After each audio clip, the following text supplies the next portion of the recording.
Right. ఇప్పుడు తెలంగాణలో ఏం జరుగుతూ ఉంది? సీఎం ఒక్కడే ఉన్నాడా? రాష్ట్రానికి ఇద్దరు ముగ్గురు సీఎంలు ఉన్నారా అని చెప్పి ఒక చర్చ నడుస్తుంది.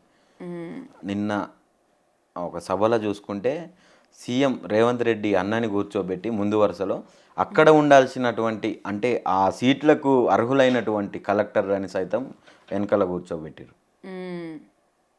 ఆయనకి ఏం అర్హత ఉందనుకోవచ్చు? ఏం లేదు అంతెందుకు. ఇది ఒక స్కూల్ ప్రోగ్రామ్కి వెళ్ళినప్పుడు కూడా పిల్లలకి చెప్పులిప్పి పూలతోటి ఏపిస్తా, అది ఏందే మన వాళ్ళు కూలీల ఇంకో దగ్గర కూడా చూసినాను, స్కూల్ పిల్లలతోటి పని చేపిస్తున్నారు, కూలీ వర్క్ చేపిస్తున్నారు, అది ఇటుకలు మోపిస్తా అదేదో వర్క్ చేపిస్తున్నారు, అది ఇంకో టాపిక్. కానీ but like this no protocol. ఆయన ఎంత పెద్ద ఇన్ని కార్లు వేసుకొని వెళ్తున్నాడు. లేదు, వాళ్ళది ఏంటంటే కుటుంబ రాజకీయం. సో కుటుంబ రాజకీయ పరంగా నడుస్తుంది తప్పితే వాళ్ళది ఇంకేం లేదు. గతంలో బీఆర్ఎస్ పార్టీ కేసీఆర్ది కుటుంబ పాలన చేస్తూ ఉన్నాడు అని చెప్పి విస్తృతంగా ప్రచారం చేసి గద్దె దింపారు కదా. వాళ్ళు చెప్తారు, కానీ ఇక్కడ ఉన్న ప్రతి ఒక్క వాళ్ళు ప్రజలు ఎన్నుకొని రాజ్యాంగానికి వచ్చిన వాళ్ళు, ఉద్యమకారులు పోట్లాడి చాలా మంచి అవగాహనతోటి తెలంగాణ పట్ల చాలా ప్రేమ కలిగి ఎన్నో చేసిన వాళ్ళు ఉన్నారు ఈ పార్టీ. రేవంత్ రెడ్డి కూడా చేసినట్టుగా చాలా త్యాగాలు చేసిన నేను, కానీ నేను చూపెట్టుకోవట్లేను అంతే. మా ఏడో చూపించు, ఆయనకు చూపించడం తప్ప ఇంకేం తెలియదు కదా. మ్యాటర్ లేకున్నా కుయ్యి అని చెప్పి చూస్తాడు కదా. త్యాగాలు చేసినట్టు కదా తెలంగాణ కోసం. ఏడ చేసిండు ఏంది? పారిపోవడమా? ఇట్లా గొడవలు అవుతుంటే ఎక్కడికైనా ఇట్లా పారిపోవడమా? లేకపోతే తెలంగాణ ఉద్యమకారులను తిట్టడమా? ఏం చేసిండు ఆయన? ఏడ చేసిండు ఆయన? అంటే అంటే ఏడనో ఒక దగ్గర దొరుకుతాడు కదా చేసి ఉంటే. ఏడ చేసిండు? ఏడ ఎందుకేం లేదు? అదైనా ఇవన్నీ మాటలు ఉన్నాయి, మళ్ళీ ప్రజలు మోసపోవాలనుకుంటారు, ఇవన్నీ వచ్చినాయి. అవన్నీ వచ్చినప్పుడు ఆయన నిజంగానే అంత కష్టపడింది ఉంటే రావా బయటికి? అంటే నేను చూపెట్టుకోలేకపోయినా చూపెట్టుకోలేదు అయ్యో అని చెప్తా ఉన్నాడు. ఆయన తీసుమార్కాను ఉన్నాడు. చూపించకపోవడం ఏంది? ఆయన చూపించుకొనే వచ్చిండు, అబద్ధాలు చూపించుకొనే వచ్చిండు. ఆయన చూపించుకోపోవడం అంటే చిన్నపిల్లలు ఇదేమంటారు, అది ఎట్లుందంటే నోట్లో చేయబెట్టినా కొరకను అన్నట్టుంది ఆయన వ్యవహారం. ఆయన చేయడా? అన్నీ వేస్తాడు ఆయన, అన్నీ చూపించుకోవడంతో ఉంది. ఉట్టి గ్లోబల్ ప్రచారం మనిషి.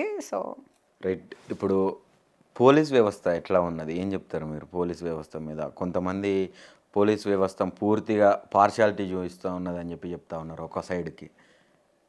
మీరు గమనించినంత వరకు ప్రస్తుతం కాంగ్రెస్ ఏర్పడిన తర్వాత పోలీస్ శాఖ పరిస్థితి ఏంది? డెఫినెట్లీ పక్షపాతం చూపిస్తున్నారు. ఎక్కడ చూసినా మీరు ఇప్పుడు చూడొచ్చు, హౌస్ అరెస్ట్లు.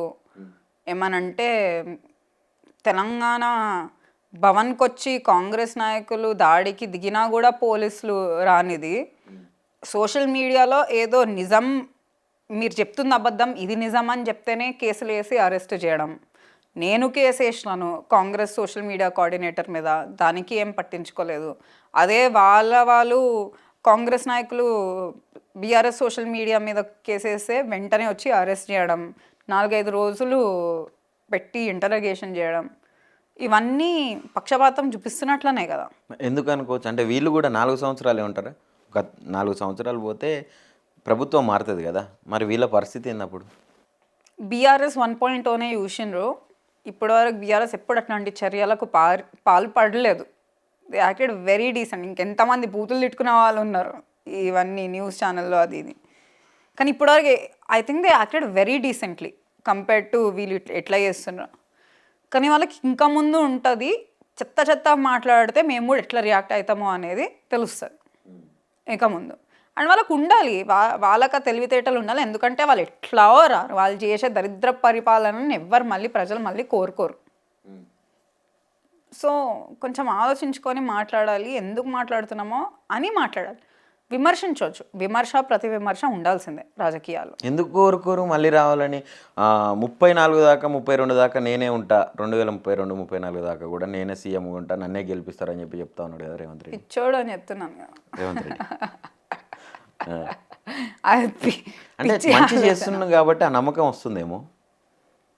కానీ ఇప్పుడే మాట్లాడుకున్నాం 6 గ్యారెంటీలు బాయే, ప్రతి ఒక్క రంగంలో అందరికీ ఇబ్బందులే, ఇందిరమ్మ ఆ ఇల్లు ఇస్తా అంటుంది. అబద్ధాలు అన్నీ ఏంది, డబుల్ బెడ్రూమ్ ని ఇందిరమ్మ ఇల్లుగా మార్చి అది ఇవ్వడమా? ఎవరు double bedrooms? Double bedroom BRS ప్రభుత్వంలో కట్టించిన డబుల్ బెడ్రూమ్ ఇల్లులని పేరు మార్చి దాన్ని ఇందిరమ్మ ఇల్లులుగా చేయడమా? 1000 కోట్ల రూపాయలు ఏంది, ఆల్మోస్ట్ 1 lakh, నాకు గుర్తొస్తలే, 1000 సంథింగ్ క్రోర్స్ ఈ టీఎస్ టు టీజీగా మార్చడానికి, ఆ తెలంగాణ తల్లి టు కాంగ్రెస్ తల్లి విగ్రహం మార్చడానికి, ఇవన్నిటికీ పనికి మాలిన దానికి పైసలు పెట్టిన